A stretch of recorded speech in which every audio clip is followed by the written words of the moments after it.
Hey y'all, this is Deborah. Welcome to my channel. So today I want to talk a little bit about my plans for the coming year as far as panning projects and cruelty-free stuff and low buy, no buy, may buy, just to kind of get a handle on what my plans are this year. So let me back up just a little bit and tell you how this all came to be. So, most of my adult life, I have worked as a nurse in the hospital. Most of the nurses in the U.S. who work hospital based work 12-hour shifts. We work 3 or 4 days a week. Either, work 36 one week, 48 the next.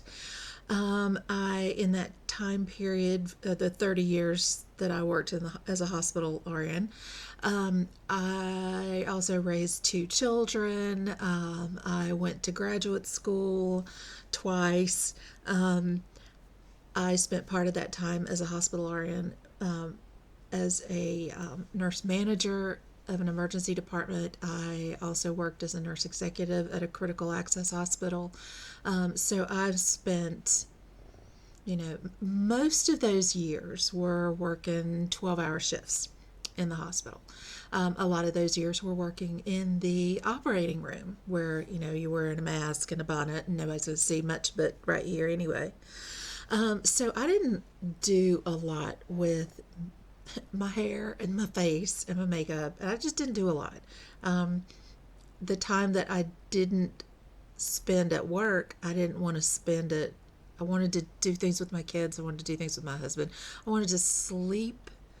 I didn't want to get up and primp to go to work because I'm going to work.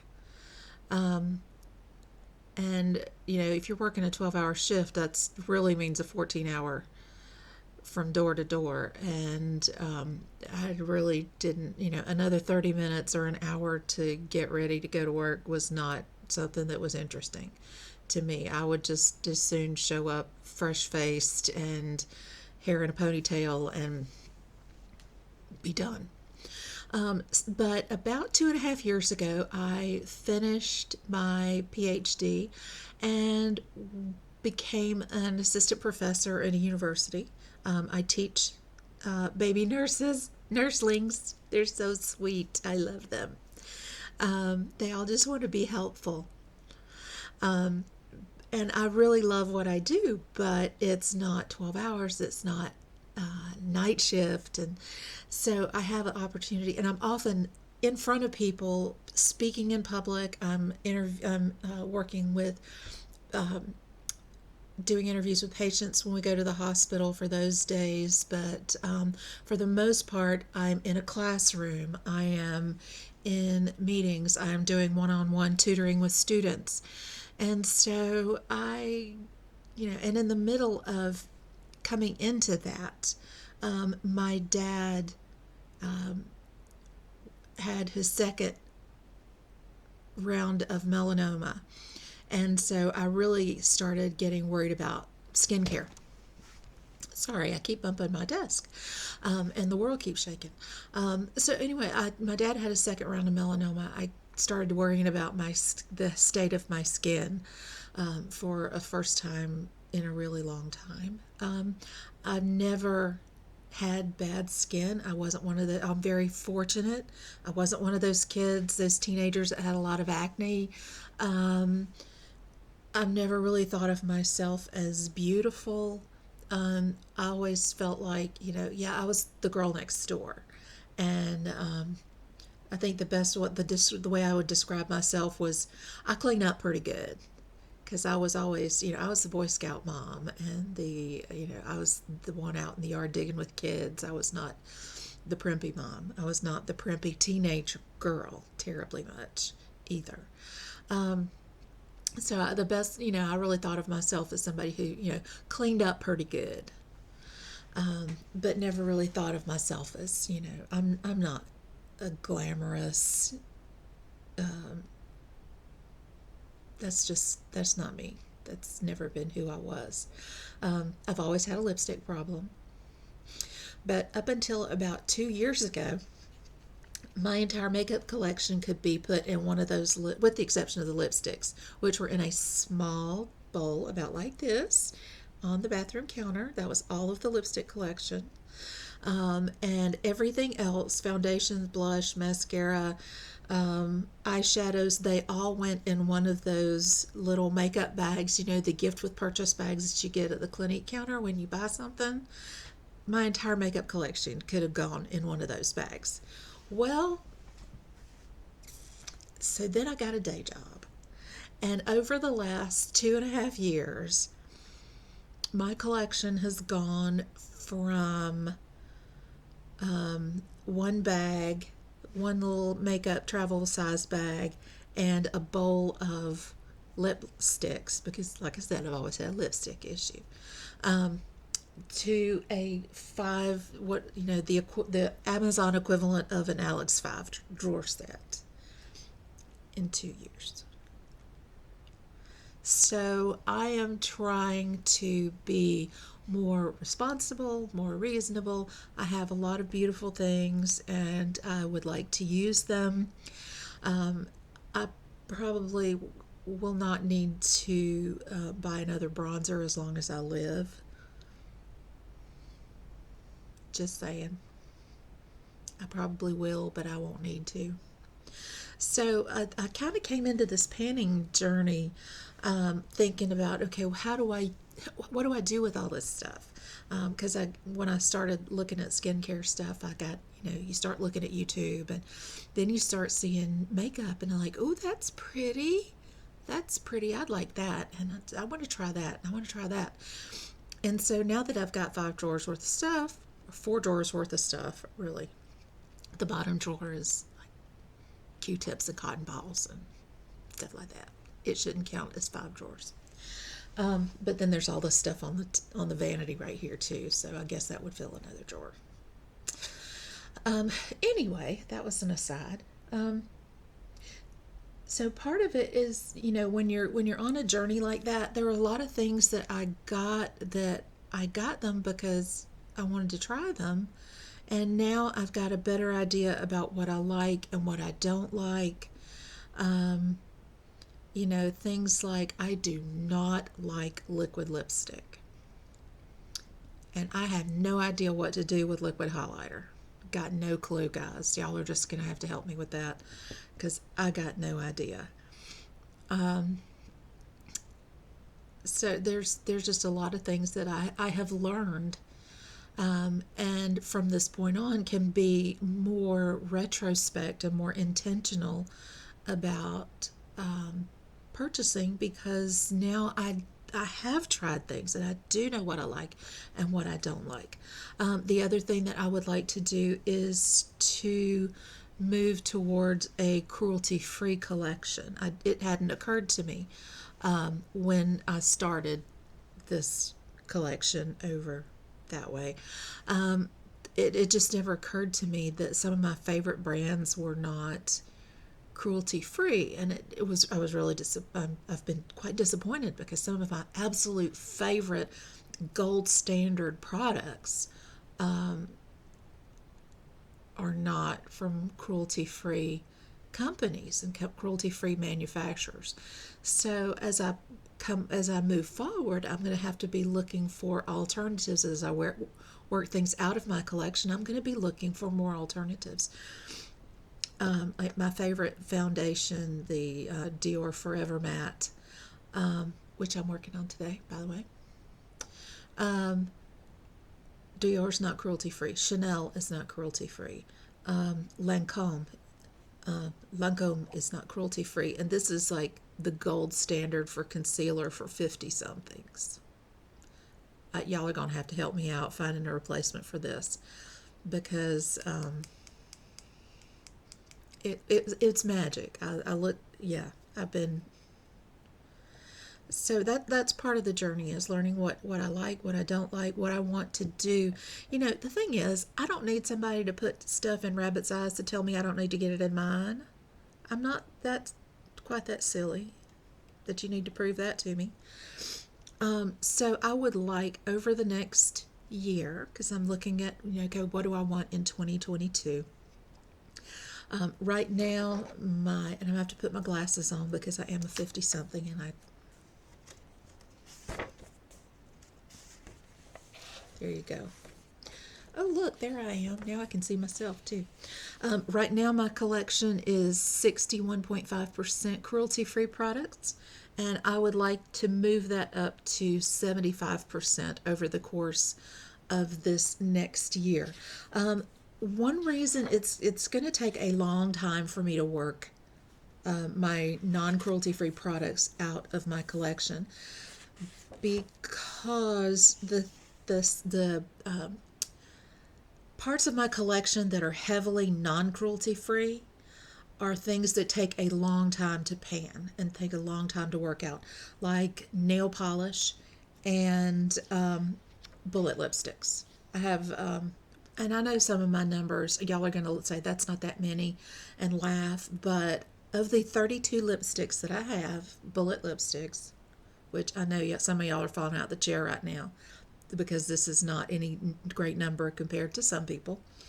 More than half of those are not cruelty free. So working 18 lipsticks out of my collection, bullet lipsticks that are basically less than 2 years old,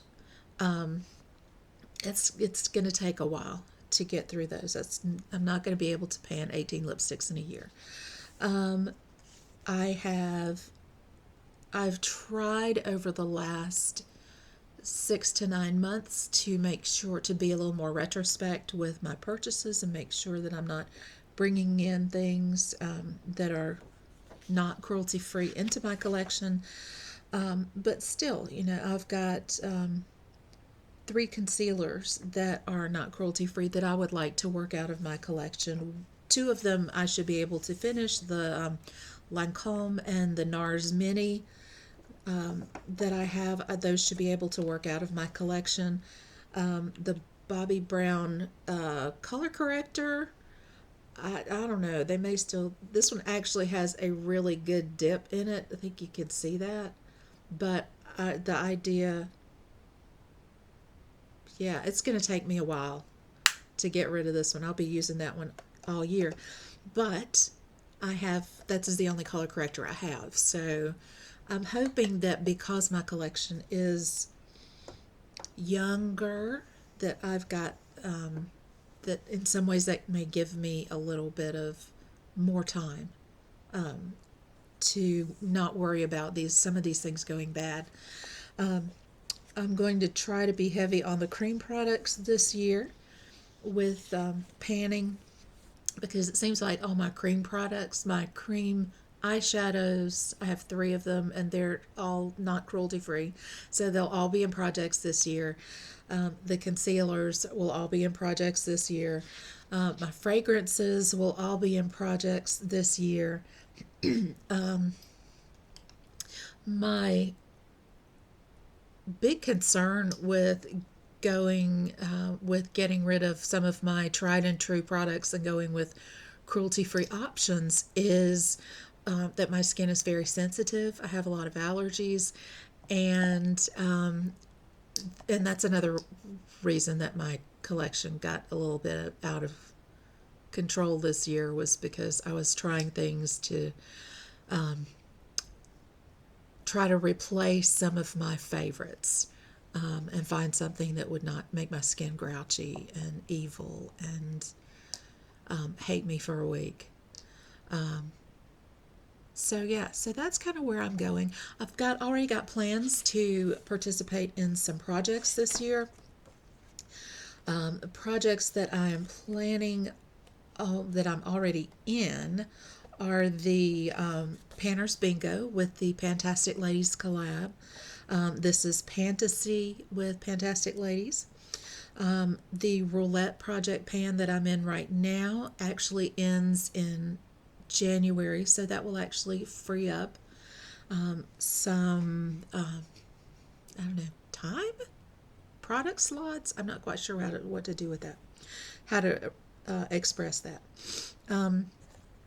I am also going to be involved in the Movie Madness panning project through Fantastic Ladies collab. And if you haven't heard of Fantastic Ladies or have not visited, it is a Facebook group. I'll put the link in the box below. And it is just a very welcoming community of people. Not everybody posts videos on YouTube like this. Some people are just on Instagram, or just post on Instagram, or just within the Facebook group. It's very much very welcoming and very geared at, however, encouraging you to pan your best. There are a lot of different projects, a lot of, I know that I like themed projects better than just sort of random panning projects. I like things like the This Is Fantasy, which is based on fantasy creatures. The movie Madness, which is based on, choosing a movie and panning things in that movie. I want to have a little bit of a different take on it for next year. I want to pan a genre of movies. Deck of Panning is not a Fantastic Ladies collab, but a lot of the members of that Facebook group do participate in Fantastic Ladies. That's from EmilynMax. Emily was the creator of that one. And then I want to start one this year called Pan Me a Story, and just looking at kind of panning my way through the Sherlock Holmes stories.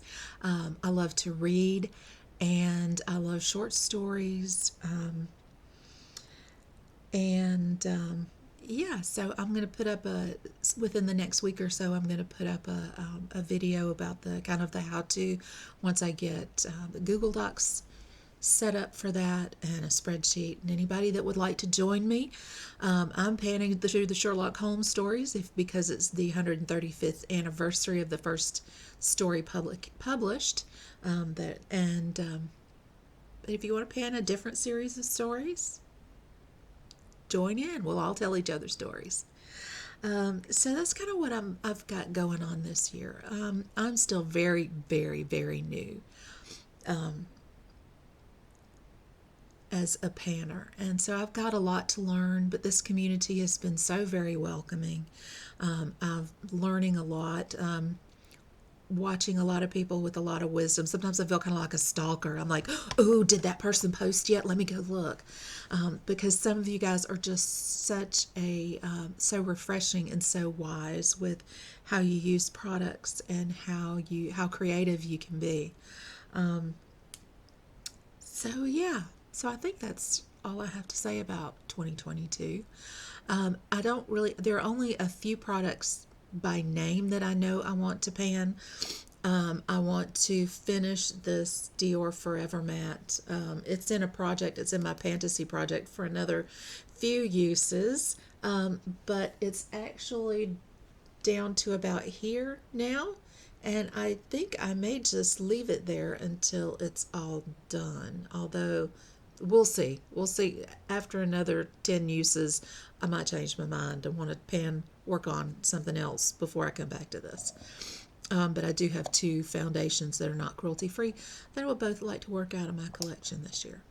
I'm prioritizing panning things that are not cruelty-free when there's a choice, so that I can make my collection more reflective of what I want. So I hope you guys are having a great December and hope you have a great winter break, if you get a winter break where you are.